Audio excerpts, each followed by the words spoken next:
পাকিস্তান টিমের সঙ্গে হ্যান্ডশেক না করায় শাস্তি হবে সূর্যকুমারদের। বড় আপডেট বন্ধুরা, আপনারা যদি দেখতে চান তাহলে ভিডিওটি শেষ অবধি দেখতে হবে। চ্যানেলটিকে সাবস্ক্রাইব করে একটা লাইক দিতে হবে এবং নোটিফিকেশন বেল আইকন দাবাতে হবে। রবিবারের ম্যাচে ভারত জেতার পর পাকিস্তান ক্রিকেট দলের সঙ্গে হ্যান্ডশেক করেনি টিম ইন্ডিয়া। এই ঘটনাকে ঘিরে শুরু হয়েছে তীব্র বিতর্ক। ক্রিকেটীয় সৌজন্য রক্ষা না করার অভিযোগে পাকিস্তান ক্ষুব্ধ।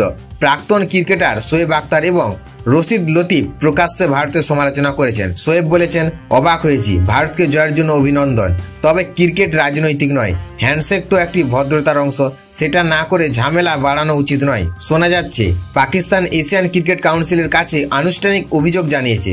প্রশ্ন উঠেছে, টিম ইন্ডিয়া কি শাস্তির মুখে পড়বে? আইসিসির নিয়মে হ্যান্ডশেক বাধ্যতামূলক নয়।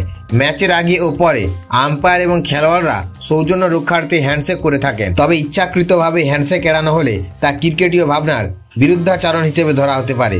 আইসিসির আচরণবিধি ধারা 2.1.8 অনুসারে সতর্ক বার্তা বা জরিমানা হতে পারে। তবে ভারতীয় বিশেষজ্ঞদের মতে সূর্যকুমার যাদবের দলের বিরুদ্ধে কোনো কঠোর ব্যবস্থা নেওয়ার সম্ভাবনা নেই, বরং পাল্টা যুক্তি উঠেছে পাকিস্তান নিজেরাও নিয়ম মানেনি।